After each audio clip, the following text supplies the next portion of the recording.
저는 지금 그 자플래닛이라는 곳에서 이제 그 풀스택 개발을 하고 있고요. 지금 그래서 모바일을 회사에선 하고 있진 않은데요. 작년까지는 이제 모바일 개발도 했었거든요. 근데 작년에 근무하던 회사에서 이제 조금 어, 뭐 비용이나 시간적인 그런 측면 때문에 이제 하이브리드 앱을 고려를 하다가 아이오닉을 알게 돼서 이제 개발을 진행을 했었습니다. 그래서 아이오닉 1부터 진행을 했었고 이제 아이오닉 2 그리고 지금 아이오닉 3로 왔는데요. 오늘은 아이오닉 2를 베이스로 이제 진행을 할 텐데 이따 설명을 드리겠지만 아이오닉 2와 아이오닉 3는 그렇게 큰 차이는 없어요. 대신에 만약에 아이오닉 1을 사용을 해보셨다면은 이제 좀 많이 바뀌었기 때문에 그 부분은 조금 유의를 하시면서 들으시면 될 것 같아요.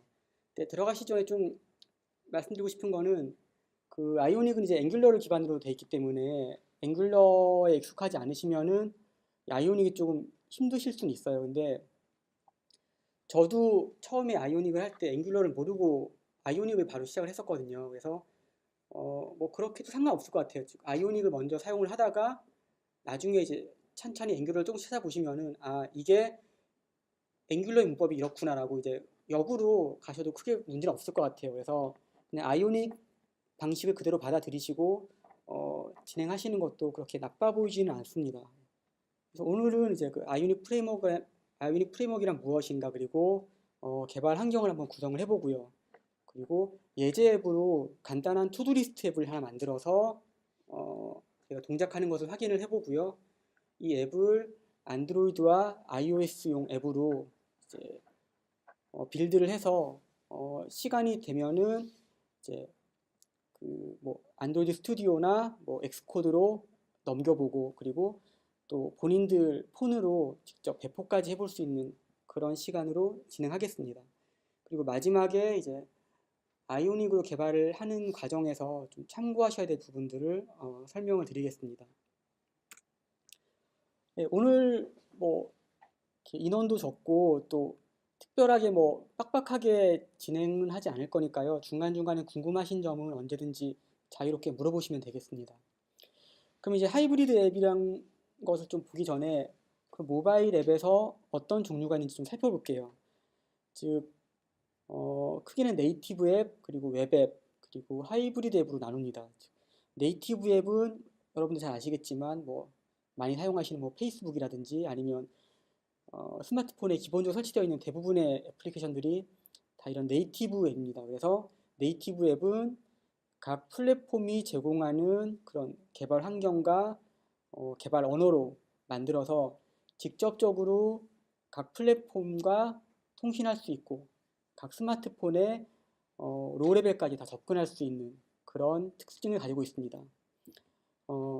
하지만 잘 아시다시피 뭐 안드로이드는 뭐 자바나 코틀린으로 그리고 또 iOS는 뭐 오브젝티브 C나 스위프트로 개발을 해야 되기 때문에 동시에 두 가지 이상의 플랫폼으로 개발을 하려면은 두 가지 이상의 언어를 잘 알고 그 환경을 이해해야 된다는 그런 또 단점이 있습니다. 그래서 어, 뭐 비용이라든지 뭐 개발 기간, 인원에 여러 가지 여유가 있다면은 당연히 네이티브 앱이 가장 좋은 선택이 되겠지만은 이제 그렇지 못한 상황이 많기 때문에 또 다른 방안을 고려를 하게 되는 것이죠. 그래서 웹앱은 사실 뭐 앱이라고 할 수 있을지 모르겠지만 그 브라우저 안에서 동작하는 그런 순수한 웹 형태를 말합니다. 그래서 어, 아이폰이 앱스토어가 생기기 전에는 다 이러한 웹앱 형태로 다 구동하는 그런 앱들이 대부분이었고요. 이것은 웹 기술만 가지고 구현을 하기 때문에 특별히 뭐 모바일에 대한 그런 큰 기술이 없어도 충분히 구현할 수 있다는 장점이 있습니다. 그리고 빨리 구현할 수 있겠죠. 그리고 오늘 저희가 살펴보는 아이오닉 같은 경우는 이제 하이브리드 앱이 되겠는데요. 이 하이브리드 앱은 일단 네이티브와 통신할 수 있는 그런 네이티브 컨테이너가 있고요. 그 컨테이너 안에 웹뷰가 있어서 그 웹뷰 안에 저희가 웹 기술로 구현한 그런 UI가 나타나는 그런 방식이 되겠습니다. 그래서 네이티브 기능을 이용할 때에는 저런 네이티브 컨테이너를 이용을 해서 여러 가지 제어를 할 수가 있고요. 또 화면 개발은 웹을 이용하기 때문에 기존 네이티브보다는 훨씬 빠르게 그리고 쉽게 개발할 수 있다는 그런 장점이 있습니다. 그래서 앞에서 설명드렸지만은 하이브리드 앱 같은 경우는 네이티브와 웹앱의 그런 중간적인 특성을 가진다고 보시면 되겠습니다. 그래서 디바이스 접근성에 있어서는 네이티브와 거의 유사하다고 보시면 되고요. 앱 속도 같은 경우는 최근에 상당히 빠른 편입니다. 나중에 저희가 예제 앱을 포팅해서 보시면 아시겠지만 iOS 같은 경우는 큰 차이가 없고요. 안드로이드도 굉장히 최근에 빨라진 것을 볼 수가 있습니다. 그리고 이제 개발 비용에 있어서는 이제 각 플랫폼별로 개발을 해야 되는 네이티브보다는 이제 다소 낮겠지만은 또 일반 웹보다는 또 기본적인 모바일에 대한 지식이 있어야 되기 때문에 조금 웹앱에 비해서는 높다고 할 수 있겠습니다. 그리고 어차피 만들어지는 형태가 각 플랫폼에 맞게 최종적으로 빌드가 되기 때문에 앱스토어를 이용하는 것이 당연히 가능합니다. 사실 이 하이브리드 앱 초창기만 해도 애플 앱스토어에서는 리젝이 많이 됐었어요. 즉 애플이 이제 웹뷰를 이용하는 것을 별로 좋아하지 않았거든요. 왜냐하면 웹뷰를 이용을 하게 되면은 중간중간에 이제 본인들이 심사했을 때와 나중에 동작되는 화면이 틀어질 수 있기 때문에 그런 가능성 때문에 승인을 잘 안 했었는데요. 최근에 많은 형태로 하이브리드 앱이 개발되고 또 하이브리드 앱 안에 보시면 아시겠지만 대부분의 소스가 들어가게 됩니다. 그래서 그런 점들을 감안을 해서 최근에는 애플 앱스토어에서는 리젯 같은 경우는 거의 없다고 보시면 되겠습니다. 그럼 아이오닉 프레임워크란 무엇인지 다시 한번 살펴보겠습니다. 이 아이오닉 프레임워크는 그 드리프티라고 하는 회사에서 개발한 그 HTML5 기반의 하이브리드 앱 개발 프레임워크가 되겠습니다. 이 드리프티는 원래 UI 쪽 관련된 툴들을 개발하던 회사였어요. 그래서 UI 빌더 같은 것들을 원래 전문적으로 하던 회사였는데 이곳에서 이제 앵귤러를 이용을 해서 하이브리드 앱 개발 프레임워크를 발표를 했고 이것을 무료로 오픈소스로 이제 풀면서 많은 사용자층이 확보가 되고 또 앵귤러가 상당히 많은 지지를 받으면서 또 많이 쓰이게 되면서 같이 인기를 얻는 그런 케이스가 됐습니다. 그래서 현재는 아이오닉 프레임워크는 안드로이드와 iOS 그리고 윈도우를 지원을 하고 있고요.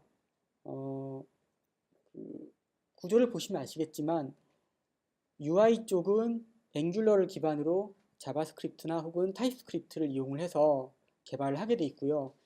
아까 앞에 설명드린 네이티브 컨테이너 역할을 바로 코도바라고 하는 것이 하게 되는데요. 이 코도바는 뒤에서 다시 한번 설명을 드리겠습니다. 이 아파치 코도바라고 하는 것이 무엇이냐면은 최초에는 어도비에서 개발한 이제 폰갭이라고 하는 라이브러리가 있었습니다. 이 폰갭이 뭐냐고 하면은 어도비 같은 경우는 예전에 플래시 때도 그랬지만은 각 플랫폼에 상관없이 웹 기술만으로 여러 가지를 통일해서 제어하고 싶어 했거든요. 그것을 모바일에서 구현을 하려다 보니까 폰갭이라는 것을 개발을 해서 자바스크립트를 이용을 해서 네이티브 폰에 여러 가지 기능들을 제어하고 전달하고 싶어 했습니다. 그래서 기본적으로 각 플랫폼에 맞는 네이티브 라이브러리를 제공을 하고 그 라이브러리를 자바스크립트를 이용을 해서 호출을 할 수 있는 그런 라이브러리를 개발을 했습니다. 그래서 초창기에 조금 이제 인기를 얻는 듯 싶다가 나중에 여러 가지 문제로 좀 그렇게 잘 되진 않았어요. 그래서 어도비에서는 그 폰갭을 이제 오픈소스로 제공을 했고요. 그것을 아파치 재단에서 인수를 하면서 아파치 코도바라는 이름으로 이제 지금 불리고 있고 폰갭은 별도로 또 어도비가 가지고 있긴 해요. 근데 어차피 메인 소스는 이제 아파치에서 관리를 하고 있어서 아파치 코도바를 메인으로 보시면 되겠습니다. 그래서 이 아파치 코도바는 보시는 것처럼 아래쪽에 안드로이드나 iOS, 윈도우, 블랙베리 같은 그런 여러 가지 플랫폼들을 위한 네이티브 라이브러리를 이제 제공을 하고 있고요. 그것들을 자바스크립트를 이용을 해서 이제 호출해서 사용할 수 있도록 그렇게 제공을 하고 있습니다. 그래서 코도바가 제공하는 기능들은 상당히 다양하고요. 현재 대부분의 스마트폰의 네이티브 기능들을 이용할 수 있다고 보시면 되겠습니다. 그래서 배터리나 카메라, 여러 가지 위치 정보, 파일, 뭐 진동 기능, 뭐 그런 것 여러 가지를 다 제공을 하고 있고요. 특히 이제 코르도바는 굉장히 지원을 빨리 하고 있습니다. 그래서 뭐 OS가 새로 나오거나 스마트폰이 새로 나올 경우에 그런 새로운 기능들도 빨리빨리 제공을 하고 있습니다. 그래서 예를 들면 뭐 아이폰의 뭐 터치 아이디라든지 뭐 3D 터치 이런 것들도 코르도바에서 다 제공을 하고 있기 때문에 비록 저희가 아이오닉을 이용해서 하이브리드로 개발을 한다고 해도 그런 뭐 스마트폰들의 여러 가지 특화된 기능들을 대부분 사용할 수 있다고 보시면 되겠습니다. 그럼 이제 아이오닉 프레임워크를 이용하려고 할 때 뭐 항상 추천드리는 그런 프레임워크는 아니고요. 좀 어떤 경우에 유용할지 말씀을 드리면은 이건 제 경험상인데요. 물론 필요성은 이제 iOS와 안드로이드 앱을 동시에 빠른 시간 안에 개발해야 될 경우에는 가장 먼저 고려해 볼 수 있는 그런 방식이 되겠습니다.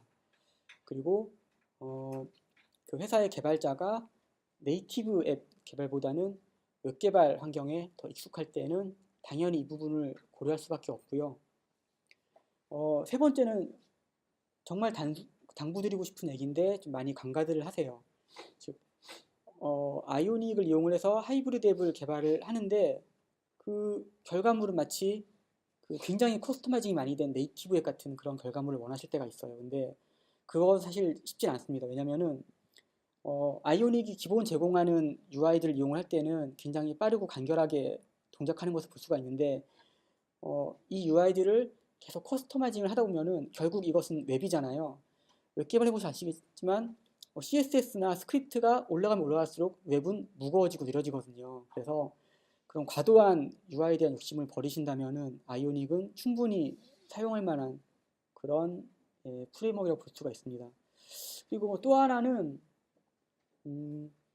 역시 웹 개발에 익숙하고 플랫폼 간에 여러 가지 공유해야 될 모듈이 많을 경우에는 이 아이오닉을 고려할 수가 있습니다. 즉, 뭐 특별한 뭐 자바스크립트나 뭐 자바 라이브러리나 이런 특정한 사내 라이브러리가 공유가 되어 있고 그것을 따로 포팅하기는 힘들고 하나로만 사용을 해야 될 경우에 그 공유 라이브러리를 두고 이제 아이오닉으로 만들어서 사용하는 그런 경우에는 꽤 유용하게 사용할 수가 있는 그런 방식이 되겠습니다.